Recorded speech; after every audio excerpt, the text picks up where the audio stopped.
Susan, I want to talk about your new piece about the Republican field and the Republican race. So far, the people looking to unseat President Biden. We've got some new entrants in the last 24 hours or so. Chris Christie's going to get in next week. We've learned at NBC News that former Vice President Mike Pence will enter next Wednesday on his 64th birthday. So the field is getting large. So as you write about surprises, what are some of them, including the fact that the field is pretty big for a guy, Donald Trump, who is supposed to be this unbeatable behemoth inside, a figure, almost a religious figure to some people in conservative circles, but sure are an awful lot of people willing to step into the ring with him in this primary. I think two things have happened, Willie. I think, number one, Donald Trump looks a little more beatable, and I think Ron DeSantis looks a little less formidable as the guy who can challenge him and win the nomination. And now we're going to end up with a field that is roughly the size of the field we had in 2016. You know, when we had those debates in January of 2016, there were 10 Republicans on stage, which seemed like an enormous number. By next week, we're going to be up to 9 credible Republicans in the fight. So that is one of the surprises that we've seen. The other is how much difficulty Republican candidates are having talking about abortion. You know, this was the world's easiest issue for Republicans before Roe v. Wade got overturned. Now it's become a conundrum for them. It's got a lot of downsides, whatever they do. So you have Ron DeSantis signing a 6-week ban on abortion, but doing it in the dead of night and not talking about it very much on the stump. Or Donald Trump, who enabled Roe v. Wade to be overturned by his Supreme Court appointments, to not want to talk much about the issue. He didn't talk about it in his announcement. These are surprises, I think, Willie. So, Rev, let's talk about the non-Trump, non-DeSantis contestants here in the Republican primary. When it's Christie, it's going to be Pence. We know Nikki Haley's in, Senator Tim Scott. There's still talk that maybe Governor Sununu will jump in. Do you, as you sort of a 30,000-foot, like, first blush analysis here, do you see any of them with a really credible argument, a powerful case to make in a realistic path? I don't see any at the outset, but you don't know what can emerge. I do think with Christie coming in, who has said that he will take Trump on, I think he's going to push a lot of them that may have tried to avoid the Trump issue to have to take it and take an issue there. And I fast forward to what happens in the Republican debates, particularly if Trump shows up, which he's going to have to eventually, and you have a Christie and others start shooting directly at Trump like a political firing squad. Trump cannot handle fire. He is thin-skinned. He's a narcissist, and he's good at going 1 and 2, and I'll outdo you in terms of saying something provocative. But when he's under fire, I predict that he will react in a way that will be ugly. I don't think his base moves, but I think what they will end up doing is making sure the Democrats are reelected. They will they will burn the house down in these primaries, and I think the match is going to be lit by Chris Christie. Chris, you know the President of the United States. Yeah. And if you were to talk to him today, tell me that I'm wrong about what he would say to you today. He would probably say to you something like this. Hey, man, you know, you guys can write all you want about I'm too old. You guys can write all you want about people in 2020 voted for me and they're not going to vote for me now because they don't like the way I walk and my foot hurts and everything like that, and I'm fragile and stuff like that. But you got to admit, I'm pretty good at being president. Yeah, I think that's right. And I think he's proven it this week. I think the decision that he made, and these are always quiet decisions, when he broke from Schumer, I think they probably got together on this. I'm going to negotiate with Kevin McCarthy because it's easier to get 314 votes than it is to get 218 if you're just a Republican. If I threw it back to McCarthy and said, all right, you get your 218 to keep the debt quiet, he'll never get it because he's got 5 or 10 or 20 or 40 some people that are going to vote against him.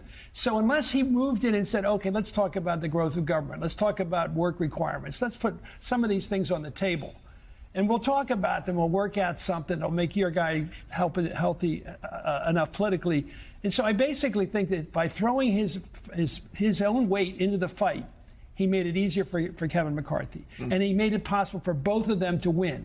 That takes a strategic decision. I don't know if it was Anita Dunn or Brzezinski or anybody of those guys inside the White House, Ricchetti, any of those people. But somebody in that room figured out, no, you got to get in this fight. You have to negotiate with Kevin McCarthy. I think it was him.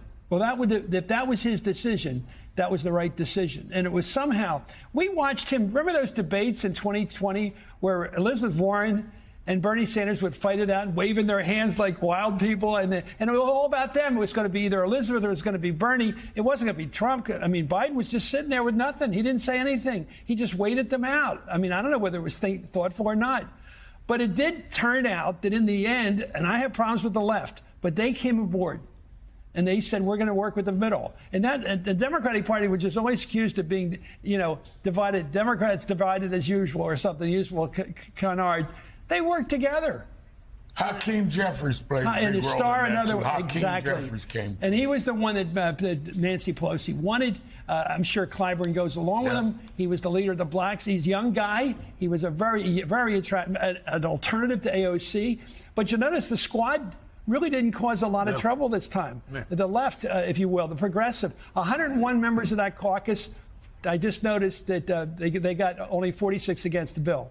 So, in other words, most of the progressives went with Biden, which is very interesting. Let me tell you something. It goes counter to the caricature, Chris and Rev and everybody else, the caricature of the progressive caucus and the Democratic Party. They're supposed to be Marxist, extremist, this, that, the other.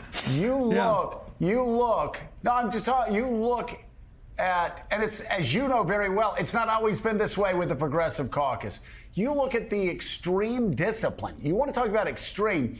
They have disciplined themselves. They've stood shoulder to shoulder with a moderate president they don't agree with on a lot of things. They have been there for the big votes when Nancy Pelosi needed them for the big votes.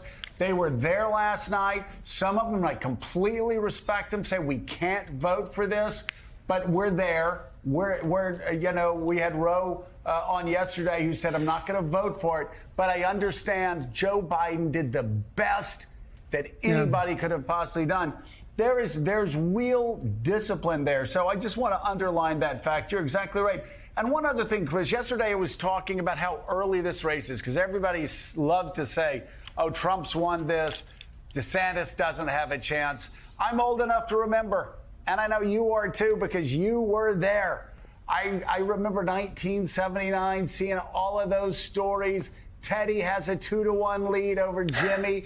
Kennedy going to beat Carter by 2-1 margin at this point in the cycle in 1979. We remember Jimmy Carter's famous prediction on what he would do to Ted Kennedy if Ted Kennedy ran. And he did it. He won. Can you just underline how early it is in this process? And for people saying that DeSantis can't win or this person can't win, they don't know what they're talking about. You know, it's history does have a lot of stories to tell. One of them was Ike Eisenhower, who was mentioned earlier today.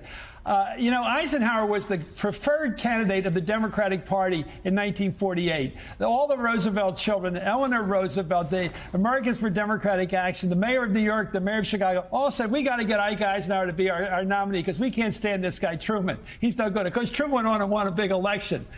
But then 4 years later, Henry Cabot Lodge goes over to Paris and asks Ike, he said, why don't you run as a Republican? He said, okay. I'll allow my name to appear on the ballot in the New Hampshire primary, and he won the whole thing. And he served as a moderate president. We actually had one, a moderate president, a moderate Republican, and Eisenhower a Republican. That's the last time the two parties got together. They're pretty far apart, but they're very divided down the middle. You know, Trump could win the next election. He could still win it in Pennsylvania, winning it, doubling up on Western Pennsylvania like he did in Ohio. He could win it outside the bubble here, outside the cellar route, if you will, where everybody sort of agrees on everything. He gets out because outside they're still mad at the liberals and they're mad at the establishment and they're tired of the country that can't get anything done except avoiding a default. But we did avoid the default. And to me, that's everything, because there's such a word as must, as I said before. There's a word called must. And after all this talk and turmoil and Sturm and Drang, we had to pass this deal. We had to, and we did, it looks. It looks like we've done. And that shows we can still survive.